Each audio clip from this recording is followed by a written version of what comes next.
ارشاد ہوتا ہے والذی جاء بالصدق وصدق بہ اولئک هم المتقون، جو اسلام لے آیا اور جس نے اسلام کی تصدیق کی، دونوں کے دونوں اللہ سے بڑے ڈرنے والے، بڑے تقوی شعار ہیں، بڑے ہی خوف رکھنے والے ہیں۔ اس آیت کریمہ کا پس منظر یہ ہے کہ نبی کریم صلی اللہ علیہ وسلم پر جب وحی کا نزول ہونا شروع ہوا اور خاص طور سے معراج کا واقعہ جب رونما ہوا، تو میرے آقا صلی اللہ علیہ وسلم نے جب لوگوں سے بتایا کہ اے لوگوں، اللہ رب العزت نے مجھے معراج جیسی نعمت عطا فرمائی ہے، معراج جیسی دولت عطا فرمائی ہے، تو بہت سارے لوگوں نے انکار کیا۔ اور میں اس سے پہلے بھی عرض کر چکا ہوں کہ کفار کو، مسلمانوں کو ورگلانے کا ایک اچھا موقع مل گیا تھا کہ اب تو ہم مسلمانوں کو ورگلائیں گے، بہکائیں گے اور بتائیں گے کہ دیکھو ابھی تک تو دنیا کی باتیں کر رہے تھے محمد عربی، اور آج انہوں نے دنیا سے ہٹ کر، زمین سے ہٹ کر آسمانوں کے اوپر کی باتیں بھی کرنا شروع کر دیا۔ اور ابو جہل نے آ کر ابو بکر سے کہا رضی اللہ تعالیٰ عنہ کہ تم کیا بتاتے ہو، کیا کہتے ہو کہ اگر کوئی شخص یہ کہے کہ رات کے تھوڑے سے حصے میں حجاز مقدس سے، یا آج کی زمین مانیں تو سعودیہ سے، میں فلسطین جاتا ہوں اور پھر فلسطین سے مجھے آسمانوں کی طرف لے کر جایا جاتا ہے اور میں آسمانوں کی سیر کرتے ہوئے آگے بڑھتا ہوں، اور آگے اتنا بڑھتا ہوں کہ جہاں کوئی نہیں گیا ہے، اور اس کے بعد پھر یہ بھی کہتے ہیں کہ میں نے اللہ سے ملاقات کی۔ اگر کوئی ایسا کہے تو اے ابو بکر، آپ اس کی بات مانو گے؟ تو حضرت ابو بکر نے کہا کہ یہ کوئی ماننے والی بات ہی نہیں کہ مانا جائے۔ اب جب اس نے دیکھا کہ معاملہ بالکل گرم ہے اور میری چوٹ، جہاں میں چوٹ مارنا چاہ رہا تھا وہ ضرب بالکل لگنے والی ہے، تب اس نے کہا، ابو جہل نے کہا کہ لیکن تمہارے دوست محمد کہتے ہیں کہ میں نے سفر کیا، فلسطین پہنچا، آگے آسمانوں کو دیکھا اور آگے گیا، رب سے ملاقات کیا، بتاؤ یہ کوئی ماننے کی چیز ہے؟ تو سیدنا ابو بکر صدیق نے فرمایا یہ بھی کوئی انکار کرنے کی چیز ہے؟ اگر کوئی اور کہتا تو نہ مانا جاتا، لیکن محمد عربی کہہ رہے ہیں تو کوئی انکار کرنے کی چیز ہے؟ سنو، یہ تو کچھ بھی نہیں ہے، اس کے علاوہ بھی اگر میرے رسول کچھ بھی خبر دیتے ہیں، جنت کی خبر، دوزخ کی خبر، جنتی کون ہے، دوزخی کون ہے، کچھ بھی خبر دیں گے تو ہم تو اپنے رسول کو مانے ہوئے ہیں، اس میں انکار کی کوئی بات ہی نہیں، ہم تو مانے ہوئے ہیں۔ اللہ اکبر، میرے رب کو یہ ادا پسند آئی اور ارشاد ہوا سیدنا ابوبکر صدیق رضی اللہ تعالیٰ عنہ کے حوالے سے والذی جاء بالصدق وصدق بہ، اے محبوب جو سچائی یعنی اسلام لے آیا ہے وہ بھی، اور جس نے سب سے پہلے اس سچائی اور اسلام کو قبول کیا، تصدیق کیا، وہ بھی، دونوں کے دونوں اللہ سے بڑے ڈرنے والے، تقوی رکھنے والے لوگ ہیں۔ اور اس طرح سے سیدنا ابوبکر صدیق رضی اللہ تعالیٰ عنہ کا ذکر جلیل رب تبارک تعالیٰ نے قرآن مقدس کے بابوں میں ذکر فرمایا۔ یہاں پر یہ ٹھہر کے ذرا ہمیں غور کرنا چاہیے کہ رب تبارک تعالیٰ نے اپنے محبوب کے صحابہ کو کتنی عظمتیں عطا فرمائی ہیں، کتنی عظمتیں عطا فرمائی ہیں، اور اسی کے ساتھ ساتھ ہمارا اہل سنت کا یہ عقیدہ ہے کہ تمام صحابہ میں بلکہ پوری کائنات میں انبیاء و رسول کے بعد اگر سب سے افضل، سب سے برتر و بالا کوئی انسان ہے تو وہ سیدنا ابوبکر صدیق رضی اللہ عنہ۔ میرے آقا نے ارشاد فرمایا، قربان جائیں، میرے آقا فرماتے ہیں میں نے سب کا حق دنیا میں ادا کر دیا، سب کا حق ادا کر دیا، لیکن میرے ابوبکر صدیق کا حق میں قیامت میں ادا کر دیا۔ اللہ اکبر، کتنا بلند مقام ہے۔ اور میرے آقا نے یہ بھی فرمایا کہ دنیا دنیا میں جہاں کہیں بھی سورج چمکتا ہے، جہاں بھی سورج کی روشنی آتی ہے، اور جہاں جہاں پر سورج کی روشنی کسی پر پڑتی ہے، فرمایا آقا نے کہ انبیاء و رسول کے بعد سب سے بہتر شخص پر جس سورج کی روشنی پڑی ہے وہ میرا ابو بکر صدیق ہے۔ کتنا بلند مقام ہے سیدنا ابو بکر صدیق کا۔ اور یہی تک نہیں بلکہ میرے آقا خود ہی فرماتے ہیں میں نے کسی بھی چیز کی تلقین کی، کسی بھی چیز کے بارے میں لوگوں سے کہا تو لوگوں نے عمل کیا اور کچھ نے کہ بھائی ٹھیک ہے بعد میں عمل کر لیں گے، لیکن جب میں نے ابو بکر کو کہا کسی بھی چیز کے لیے تو میرا ابو بکر ہمیشہ تیار رہا، ہمیشہ تیار رہا۔ اور یہ تک نہیں میرے آقا نے بارہا فرمایا کوئی روزہ ہے، سب نے کہا نفلی روزہ، کوئی کہتا ہے نفلی روزہ آج تو روزہ نہیں، لیکن جب حضرت ابو بکر صدیق کی طرف نگاہ گئی تو عرض کیا حضور میں روزے سے۔ اللہ، کسی نے آج کسی کی عیادت کی، کسی مریض کی عیادت کی، سب خاموش ہے، حضور تو نہیں کر پائے، کریں گے؟ ابو بکر صدیق کہتے ہیں حضور میں نے عیادت کی۔ گویا ہر وصف جو نبی کی زبان سے نکل رہا ہے سب سے پہلے عمل کرنے والے، انجام دینے والے وہ صحابہ تو ہی ہیں، لیکن تمام صحابہ میں سب سے پہلے سیدنا ابو بکر صدیق کرنے والے ہیں۔ اس کا یہ قطعاً مطلب نہیں ہے کہ ہم دوسرے صحابہ کرام کو نظر انداز کرتے ہیں، لیکن اتنا ضرور ہے کہ تمام صحابہ میں سب سے زیادہ افضل سیدنا ابو بکر صدیق، پھر خلیفہ فاروق رضی اللہ تعالیٰ عنہ، پھر سیدنا عثمان غنی، اور چوتھے نمبر حضرت علی المرتضیٰ مولا کائنات۔ اور سب جو جہاں ہیں وہی مافتاب ہے، آفتاب ہے۔ کوئی ایسا نہیں کہہ سکتے کہ نہیں ان کی کوئی وقات نہیں ہے، بلکہ ہم تو یہ مانتے ہیں کہ اگر ہمیں صحیح معنوں میں دین ملا ہے، دین ہم تک پہنچا ہے تو یہ ان صحابہ کرام کا ہی صدقہ ہے، صحیح معنوں میں ہم سے ملا ہے، وہ ملا ہے۔ اور ایمان کی حلاوت اگر محسوس کرتی ہو تو صحابہ کرام کی زندگیوں میں آپ جھانک کر دیکھیں تو پتہ چلے گا کہ کس طرح سے وہ آقا سے ٹوٹ کر محبت کیا کرتے تھے۔ میرے آقا نے ایک موقع پہ سیدنا ابو بکر صدیق اور تمام صحابہ کو مخاطب کر کے ارشاد فرمایا تھا، واقعہ قرآن میں موجود ہے۔ آقا نے ارشاد فرمایا کہ فلاں جنگ کی تیاری چل رہی ہے، جس کے پاس جو ہو وہ مجاہدین اسلام کے لیے پیش کرے تاکہ ان کی تیاری پوری کی جا سکے۔ حضرت عمر فاروق کہتے ہیں آج میں نے سوچا کہ آج تو سیدنا ابو بکر صدیق کو میں اس مسئلے میں پیچھے چھوڑ دوں گا کہ میرے آقا نے فرمایا جس سے جو بن پڑے تیاری کرے اور اپنے گھر سے چیزیں لے کے آئے۔ اللہ اکبر۔ حضرت عمر فاروق رضی اللہ تعالیٰ عنہ گئے اور گھر کا سارا سامان اثاثہ جمع کیا اور کہا آدھا گھر کے لیے چھوڑ دیتے ہیں، آدھا رسول پاک کے پاس لے کے چلتے ہیں۔ جب رسول پاک کے پاس حاضر ہوئے تو میرے آقا نے ارشاد فرمایا عمر کیا لائے ہو، کتنا لائے ہو؟ تو حضرت عمر نے کہا حضور جتنا تھا آدھا گھر کے لیے چھوڑا اور آدھا آپ کی بارگاہ میں لے کر حاضر ہو گئے۔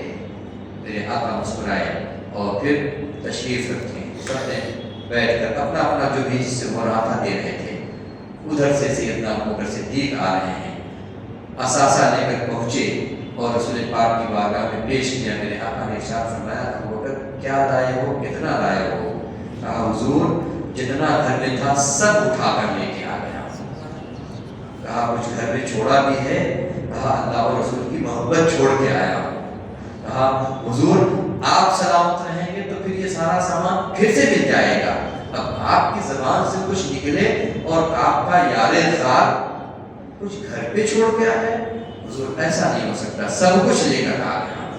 تب حضرت عمر فاروق نے دیکھ کر کہا آج تو میں سوچا تھا کہ شاید آج میں سبقت لے جاؤں گا، لیکن جو صدیق ہے اس کا معاملہ ہی الگ ہے۔ یہاں تک کہ حضرت عمر فاروق کا ایک جملہ تاریخی، یاد رکھیں اس کو، کتنی بڑی بات کہی تھی حضرت عمر فاروق نے سیدنا ابو بکر صدیق کے بارے میں۔ کہا اللہ اکبر، میں جب وہ سوچتا ہوں تو پھر سیدنا ابو بکر صدیق کی عظمت اور میری نگاہ میں بڑھ جاتی ہے۔ وہ تو ماشاءاللہ بڑی ہوئی ہی ہے، سیدنا سیدنا عمر فاروق کہتے ہیں اے کاش میں حضرت ابو بکر صدیق کے سینے کا ایک بال ہوتا، میں سینے کا بال ہوتا تاکہ ہمیشہ ان کے سینے سے لگا رہتا، تو یہ میری لیے خوش بختی کی بات ہوتی۔ اللہ اتنی بڑی بات ہے، کاش میں بال ہوتا۔ اور پھر سیدنا ابو بکر صدیق کی جو مناصب ہیں، جو مراتب ہیں، وہ تو تمام کو بیان ہو ہی نہیں سکتے۔ میرے آقا جب ہجرت کی رات تشریف لے گئے تو پھر میرے آقا کو سب سے قریب ہو کر اگر کسی نے دیکھا تو حضرت ابو بکر صدیق نے دیکھا، اور حضرت ابو بکر صدیق نے یہ پسند ہی نہیں کیا، توجہ دیں گے، یہ پسند ہی نہیں کیا کہ آج کی رات کوئی اور شریک ہو کر میرے ساتھ شریک ہو کر آقا کو دیکھے۔ اگر کوئی چاہے بھی کہ شریک ہو جائے ہم ہونے نہیں دیں گے۔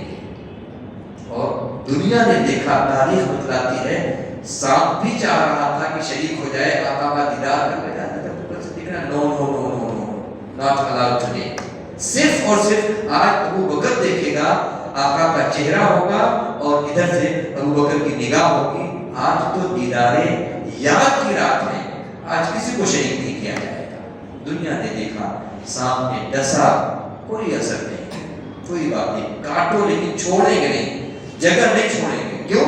ہم نہیں چاہ رہے ہیں کہ آج کی رات کوئی بھی میرا شریک ہو سرکار کو دیکھنے کے سلسلے میں۔ اور جب میرے آقا نے محسوس کیا کہ حضرت ابوبکر صدیق رضی اللہ تعالیٰ عنہ درد کی وجہ سے بلک اٹھے ہیں، تڑپ اٹھے ہیں، دیکھیں میرے آقا سیدنا ابوبکر صدیق کے زانوں پر سر رکھ کر آرام فرما رہے ہیں۔ کتنا قرب ہوتا ہوگا، کتنا قریب ہوتا ہے انسان جب کوئی کسی کے زانوں پر، دوست ہی ایسا کر سکتا ہے، جو بہت قریبی ہو وہی ایسا کر سکتا ہے، کتنا قرب ہوا ہوگا۔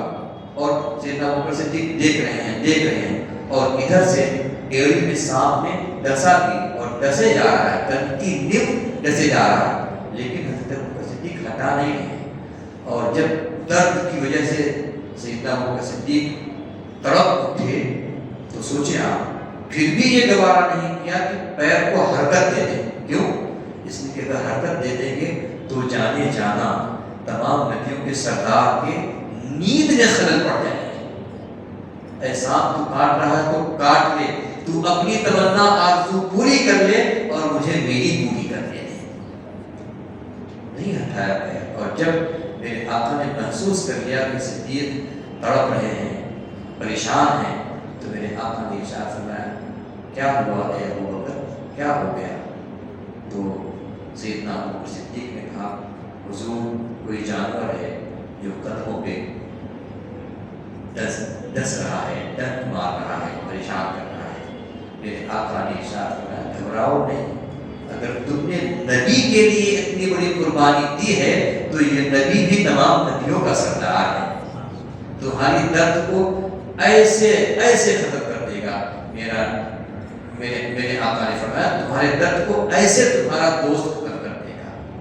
ادھر قدم کو نکالا ہے، میرے آقا نے اپنا لعاب دہن سلائفہ تھوک شریف نکالا ہے، لگایا ہے، ایسا سیدنا ابوبکر صدیق کہتے ہیں کہ ایسا لگتا ہے کہ کسی چیز نے کبھی زندگی میں ڈسا ہی نہیں۔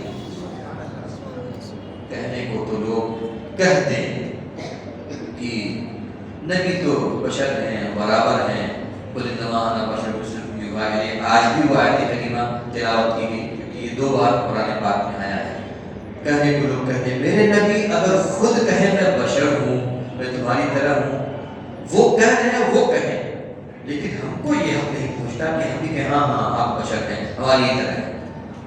آپ بتائیں کوئی بندہ بہت عظیم ہے اور وہ خاکساری کے اعتبار سے کہہ رہا ہے اور لوگوں کو اپنے قریب لانے کے لیے کہہ رہا ہے، تو کیا ہمارا بھی یہ فرض بنتا ہے کہ ہم بھی اسی طرح سے کہیں جس طرح سے وہ کہہ رہا ہے؟ نہیں، میرے نبی نے جہاں یہ فرمایا کہ میں تمہاری طرح بشر ہوں، وہی فوراً لگے ہاتھوں فرما دیا یوحی الیہ، میرے پاس وہی نہیں آتی۔ کہنے والے اگرچہ کہیں کہ برابر ہیں، میں تو کہتا ہوں کہ اگر برابری کی بات ہے تو میرے آقا نے تھوک شریف لگایا اور ابھی لگایا ابھی سارا درد دور ہو گیا۔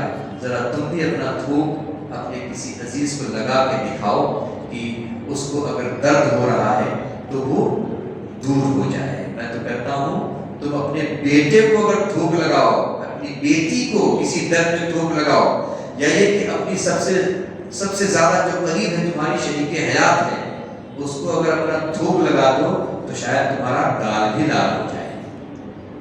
ہاں یہ حقیقت ہے، شاید گال بھی لال ہو جائے کہ تم اتنی بھی تہذیب تمہارے اندر نہیں ہے کہ تم اپنا تھوک لگا رہے ہو۔ ہم اسی لیے ہیں، اللہ ماشاء اللہ کچھ بچے کچھ بچیاں کچھ عورتیں ہیں جو اس کو برا نہیں مانیں گی کہ بھئی آپ ہمارے سرتاج ہیں، لیکن کچھ لوگوں کو یہ لگتا ہے کہ سب برابر ہے۔ تو ٹھیک ہے، تم بھی اپنے انگلیوں کے درمیان سے پانی نکال کے دکھاؤ، تم بھی ایسا کہو کہ ہاں جاؤ درخت سے کہہ دو وہ آ جائے گا، تم بھی کہو درخت آ جاتا ہے۔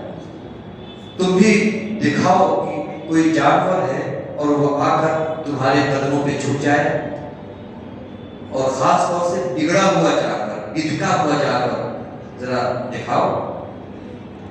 اور اگر بدکا ہوا جانور بلایا ہوش ٹھکانے نہ کر دے تو پھر ہم اور تم جو چاہو کر لیں، کہنے کو چاہے جو کہہ لیں، لیکن میری نبی کی عظمتوں کو نہ کوئی پہنچا تھا نہ پہنچا ہے اور نہ ہی کبھی پہنچ سکتا ہے۔ میرے آقا تو وہ ہے کہ اگر دودھ تھوڑا سا ہو اور صحابہ کے حضور کھانے پینے کے لانے پڑے ہوئے کچھ ہے ہی نہیں، میرے آقا نے شاید تھوڑا تو ہے، باؤل تو لے آؤ، اور باؤل لایا جا رہا ہے۔ میرے آقا نے ارشاد فرمایا ابو ہریرہ بہت بھوک لگی ہے، ہاں حضور بہت بھوک لگی ہے۔ میرے آقا نے ارشاد فرمایا ٹھیک ہے قریب لے آؤ باؤل، جس میں آج کے زمانے کے اعتبار سے اگر کہا جائے تو شاید آدھا لیٹر بھی دودھ نہیں ہوگا۔ میرے آقا نے اپنے دست نبوت کو اس دودھ میں ڈالا، آپ سوچیں دودھ میں ڈالا۔ آج اگر کوئی ڈائریکٹ ہاتھ دودھ میں ڈال دے تو اس کا بچہ بھی کہے گا پورا دودھ خراب کر دیا، لیکن میرے نبی نے جب ڈالا تو ڈال کے کہا اے ابو ہریرہ اب صحابہ کرام کو یہ دودھ پلا دو۔ حضرت ابو ہریرہ کہتے ہیں دل میں یہ تمنا تھی کہ سرکار پہلے میں ہی پیتا، بھوک تو سب سے زیادہ مجھے لگی تھی، میں نے ہی آپ کو یہ بات آ کر شاید بھی کہ حضور کھانے پینے کچھ نہیں ہے۔ کہتے ہیں حضور میں دل میں سوچا کہ اے کاش حضور پہلے مجھے ہی کہتے، لیکن میرے آقا نے ارشاد فرمایا سب کو پلاؤ۔ اب ایک ایک کر کے سب کو پلانا شروع کیا ہے۔ روایت میں آتا ہے کہ تقریباً 1400 یا 1500 صحابہ نے اس آدھا یا 1 لیٹر دودھ کو خوب سیر ہو کے پیا، خوب سیر ہو کے پیا، اور پھر پینے کے بعد پھر میرے آقا نے کہا اے ابو ہریرہ تم بھی پیو۔ حضرت ابو ہریرہ نے بھی خوب سیر ہو کے پیا اور خوب سیر ہو کے پی بھی لیا، اور سب سے آخر میں توجہ دیں کہ یہ بات آج جو میں اس وجہ سے کہہ رہا ہوں، سب سے آخر میں اسی باؤل سے اسی جگہ پر جہاں پر تمام صحابہ نے اپنے اپنے ہونٹ لگائے تھے، میرے آقا نے سب سے آخر میں پیا، اور پینے کے بعد جتنا دودھ تھا وہ بچ ہی گیا، اتنا ہی بچا۔ بتانا یہ ہے کہ 1400 لوگوں کا ہونٹ اس باؤل میں لگا ہوگا، اور پھر میرے آقا بھی اس باؤل سے ہی پی رہے ہیں، یہ نہیں کہہ رہے کہ تمہارا جھوٹا کیسے پی سکتے ہیں۔ آج ہمارے درمیان اس طرح کی سنت کو رواج دینے کی ضرورت ہے۔ ہمارا اپنا بیٹا، ہماری اپنی بیٹی، ہماری اپنی بیوی پینا پسند نہیں کرتے، نہیں یہ جھوٹا ہو گیا، لیکن اگر اللہ کی قسم نے رسول کی سنت کو اس طرح سے زندہ کیا تو یقین مانے بہت سارے امراض صرف سنت کی برکت سے ختم ہو جائیں۔ ہم نے دراصل وہ پیو اور پھینکو والا انداز اپنا لیا، ایک بوتل لے لیا، یہاں تو خیر ماشاءاللہ پھر بھی غنیمت ہے، میں نے کینیڈا میں دیکھا ہے اتنی بے حرمتی، اتنی اگر اتنا بھی بوتل ہے اگر کسی نے پی لیا تو اگلا بندہ اس کو قطعاً پی نہیں سکتا، قطعاً نہیں پیے گا، کیوں؟ ارے اس کا منہ لگ گیا ہے، وہ نہیں پیے گا۔ تو اس وجہ سے ہم کو اس طرح کی سنتوں کو زندہ کرنے کی ضرورت ہے، اور ہم نے اگر زندہ کیا تو یقین مانے بہت سارے امراض دور ہو جائیں گے۔ تو بات اس پہ چلی تھی کہ سیدنا ابوبکر صدیق رضی اللہ تعالیٰ عنہ کتنی عظمت کے ساتھ میرے اور آپ کے آقا کو یاد کرتے تھے، اور سیرے میں بدلے میں یہ ملا کہ میرے آقا نے پوری کائنات کے مسلمانوں کا تاج بنا دیا سیدنا ابوبکر صدیق۔ اگر کوئی سیدنا ابوبکر صدیق کی صحابیت کا انکار کر دے تو وہ کافر ہو جائے گا، اور الحمدللہ ہم سنی مسلمان جہاں سیدنا ابوبکر صدیق کو مانتے ہیں، ان کی عظمت کا اعتراف کرتے ہیں، وہی تمام صحابہ کی عظمتوں کا اعتراف کرتے ہیں۔ اللہ رب العزت ہم کو قیامت تک یہ توفیق نصیب فرمائے۔ اور یہ تو سیدنا ابوبکر صدیق کے حوالے سے کچھ باتیں ہوئی، تو ایک باتیں اور میں آپ کے سامنے رکھ کر اور پھر انشاءاللہ آج کا درس اختتام کو پہنچانے کی کوشش کرتا ہوں۔ دوسرے پیج میں رب تبارک و تعالیٰ نے ارشاد فرمایا جو ہمارے عقیدے کو مضبوط کرنے والی آیت کریمہ ہے۔ اسے تمام آیتیں ہمارے عقیدے کو مضبوط کرتی ہیں، ہمارے عقیدے کو جلا بخشتی ہیں، لیکن یہاں پر ارشاد فرمایا گیا اللہ یتوفی الانفس۔ کیا مطلب ہے؟ کہ اللہ رب العزت ہی کسی کی جان نکالتا ہے، کسی کی روح اللہ ہی نکالتا ہے، ٹھیک ہے؟ ظاہر ہے ہم مانتے ہیں اللہ رب العزت ہی جس کو چاہتا ہے زندہ رکھتا ہے، جس کو چاہتا ہے اس کی روح نکال کر اس کو اپنی رحمت میں جگہ دیتا ہے، یہ تو ہمارا ایمان ہی ہے۔ لیکن اسی کے ساتھ ساتھ میں آپ کو بتاؤں 21ویں پارے 21 پارہ میں ایک آیت کریمہ ہے جس میں رب تبارک و تعالیٰ نے خود ہی فرمایا یتوفاکم ملک الموت، ملک الموت تمہاری روح نکالتے ہیں۔ تو ظاہر سی بات ہے ایک جگہ آیت کریمہ یہ کہہ رہی ہے کہ اللہ روح نکالتا ہے، دوسری جگہ ملک الموت روح نکالتے ہیں، تو آخر صحیح کون سا ہے؟ آپ کہتے ہیں صحیح دونوں ہے۔ اللہ رب العزت کا حکم ہوتا ہے تو حکم کے اعتبار سے کہا جا سکتا ہے کہ اللہ نے نکالا، اور کھینچنے والے ملک الموت علیہ السلام ہیں تو یہ کہا جا سکتا ہے ملک الموت نے نکالا۔ اب اسی طرح سے گویا مارنے کا کام، کسی کو موت دینے کا کام یہ اللہ کا ہے، اور اللہ رب العزت یہ کام اپنے بندے سے یعنی حضرت ملک الموت علیہ السلام سے بھی لے لیتا ہے۔ بعینہ، اسی طرح سے اللہ رب العزت کا کام جلانا ہے، اللہ جلاتا ہے، اور اسی کے ساتھ ساتھ جلانے والا کام بھی اللہ تبارک و تعالیٰ کبھی کبھی اپنے بندوں سے لے لیتا ہے۔ جیسا کہ میں نے ایک بار آپ سے بتایا تھا کہ سیدنا عیسیٰ علیہ السلام کے زمانے میں کیا ہوتا تھا، اگر کوئی لاش بھی آ جاتی تھی سیدنا عیسیٰ علیہ السلام اس کو کہتے تھے قم باذنی، کبھی یہ کہتے تھے میرے حکم سے اٹھ جا، اور کبھی کہتے تھے قم باذن اللہ، اللہ کے حکم سے اٹھ جا۔ تو جلانا تو اللہ کا کام ہے، لیکن کبھی کبھی اس کے نیک بندے اللہ کی عطا سے انسانوں کو زندگی دے دیتے ہیں۔ اس کا مطلب یہ ہوا کہ یہ کہا جا سکتا ہے کہ اللہ زندگی دیتا ہے، اور اللہ کے عطا کرنے سے اس کے بندے بھی زندگی دیتے ہیں۔ اللہ مارتا ہے، اور اللہ کے اس اختیار دینے کی بنیاد پر اللہ کے بندے بھی مارنے پر قادر ہیں۔ یہ تو کہنا چاہ رہے ہیں کہ اگر رسول پاک سے ہم کچھ کہہ رہے ہیں، رسول پاک ہم کو یہ عطا فرما دیں، تو قرآن کی اس آیت کریمہ سے یہ پتہ چلتا ہے، ظاہر ہوتا ہے، اور ہم یہ مانتے ہیں کہ اللہ رب العزت کی عطا سے وہ رسول دینے پر قادر ہے، وہ رسول لینے پر قادر ہے۔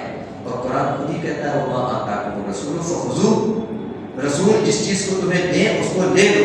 لیکن ایک طبقہ امت کا وہ ہے جو یہ کہتا ہے کہ نہیں جو مر گیا معاملہ ختم ہو گیا، رسول نہ تو دے سکتے ہیں نہ لے سکتے ہیں، رسول کو کیا خبر، معاذ اللہ رب العالمین۔ جبکہ ہمارا عقیدہ یہ ہے، اور بہت اوتھینٹک حدیث سے ثابت ہے کہ ایک صحابی حضرت ربیعہ الاسلمی آتے ہیں رسول پاک کی بارگاہ میں اور آ کر عرض کرتے ہیں، وضو کا پانی دیا، وضو کا پانی لے کر میرے آقا نے وضو فرمایا اور پھر اس کے بعد میرے آقا نے ارشاد فرمایا، ربیہ کچھ چاہیے؟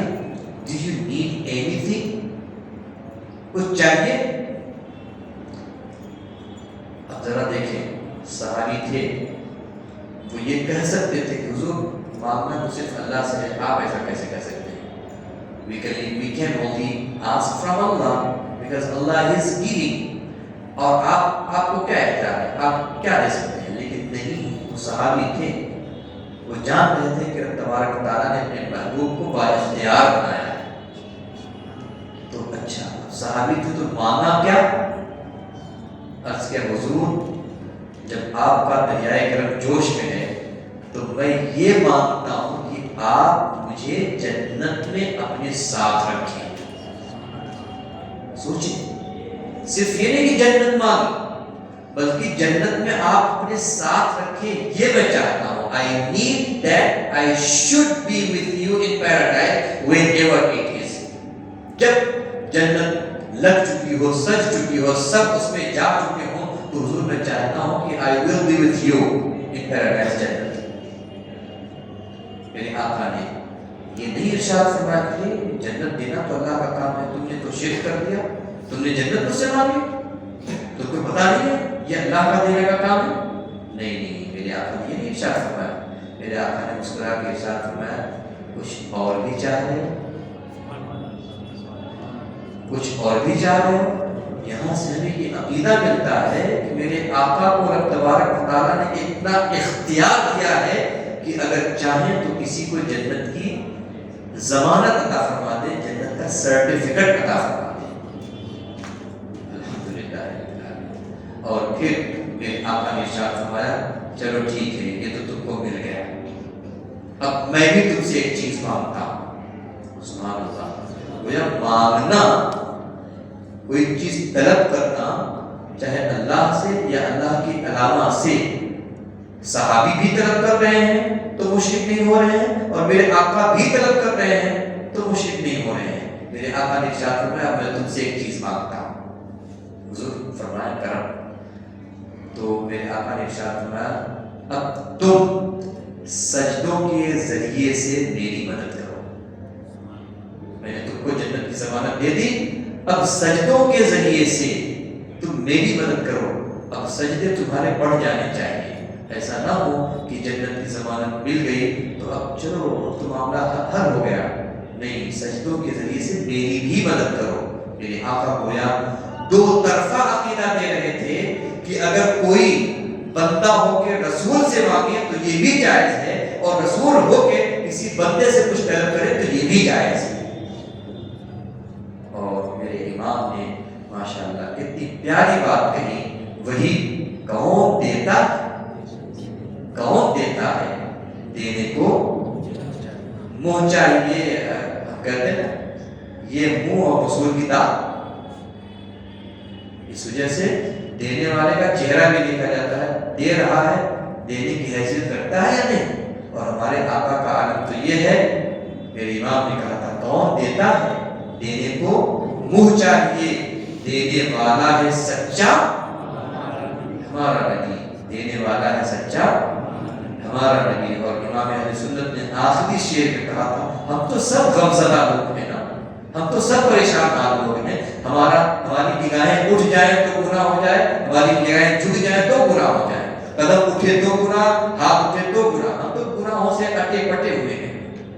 میرے امام نے آقا کی بارگاہ کی طرف اشارہ کر کے کہا تھا، غمزدوں کو رضا مزدہ دیجے کی ہے، غمزدوں کو رضا، مزدہ بولتے ہیں خوشخبری، غمزدوں کو رضا مزدہ دیجے کی ہے، بے کسوں کا سہارا ہمارا نبی، بے کسوں کا سہارا ہمارا نبی۔ اور میرے آقا جس کو چاہ رہے ہیں، جو عطا بھی چاہ رہے ہیں، جس کو چاہ رہے ہیں، جو چاہ رہے ہیں عطا فرما رہے ہیں۔ میرے امام نے اسی کی طرف اشارہ کرتے ہوئے پھر کہا تھا، بڑھتی ہے کونین میں دولت رسول اللہ کی، بڑھتی ہے کونین میں نعمت رسول اللہ کی، دولت رسول اللہ کی. لا ورب العرش، جس کو جو ملا ان سے ملا. لا ورب العرش، قسم خدا کی کھا کر کہتے ہیں امام اہل سنت، وہ لا ورب العرش، رب عرش کی قسم کھا کے کہتے ہیں جس کو جو ملا ان سے ملا. بڑھتی ہے کونین میں، پوری دنیا میں، کونین کا مطلب دنیا اور آخرت، بڑھتی ہے کونین میں نعمت رسول اللہ. یہی وجہ ہے کہ میرے آقا چاہ رہے ہیں تو فرماتے ہیں ابو بکر تم بھی جنتی، عمر تم بھی جنتی، عثمان تم بھی جنتی، علی تم بھی جنتی، طلحہ تم بھی جنتی. ہے کوئی ایسا جو دنیا ہی میں کہہ دے کہ تم جنت میں جاؤ گے؟ ایمان کی سلامتی ہو تو انشاءاللہ آدمی جائے گا، لیکن گویا میرے آقا اس قول کے ذریعے سے یہ بتا بھی رہے ہیں میں اگر کہہ دے رہا ہوں تم جنت میں جاؤ گے، میں تو اپنی قبر میں آرام کرتا رہوں گا 1 سال 2 سال 10 سال 20 سال 50 سال، جب بھی تمہاری وفات ہوگی تم ایمان ہی کے ساتھ اس دنیا سے جاؤ گے، تبھی تو جنت ملے گی. اور نہ جانے کتنے کو میرے آقا نے خبر دے دی، عشرہ مبشرہ 10 لوگ جن کو ظاہری طور پر میرے آقا نے خبر دے دی وہ بھی ہے. یہاں تو الحمدللہ اتنا اختیار دیا ہے میرے رب نے کہ جس کو چاہ رہے ہیں جنتی بنا دے رہے ہیں، اور یہاں کا انسان کہتا ہے کہ اختیار نہیں ہے. تیرے ذہن کا یہ غبار ہے جو الفاظ کی صورت میں تیرے زبان سے نکل رہا ہے، ورنہ اگر تو میرے آقا کی عظمت کو دیکھتا تو تو بھی یہ پکار کے کہتا سب سے اولا والا ہمارا نبی، سب سے بالا والا ہمارا نبی. اللہ رب العزت کی بارگاہ میں دعا ہے کہ رب کریم ہم تمام کو اپنے حبیب صلی اللہ علیہ وسلم کی عظمت پر اپنا سب کچھ نثار کرنے کی توفیق عطا فرمائے. مولا کریم اپنے فضل و کرم سے آقا صلی اللہ علیہ وسلم کی زیارت ہم سب کو نصیب فرما دے. مولا آقا کی شفاعت نصیب فرما دے. مولا جب تک زندگی ہو کریم رب تیرے اور تیرے محبوبوں کی محبت کی چھاؤں میں ہو، ایمان کامل کے ساتھ ہو، اور جب آخری وقت آئے تو کلمہ شہادت کے ساتھ رسول پاک کی محبت کے ساتھ اس دنیا سے رخصتی ہم سب کو نصیب عطا فرما دے. مولا ہم تمام کے دعاؤں آرزوں اور امناؤں کو پورا فرما دے. ان اللہ و ملائکتہ یصلون علی النبی یا ایھا الذین آمنوا صلوا علیہ وسلموا تسلیما. اللهم صل علی سیدنا و شفیعنا و حبیبنا و بارک وسلم. صلاۃ و سلام علیک یا رسول اللہ صلی اللہ تعالی علیہ وسلم. سبحان ربک رب العزة عما یصفون وسلام علی المرسلین والحمد للہ رب العالمین.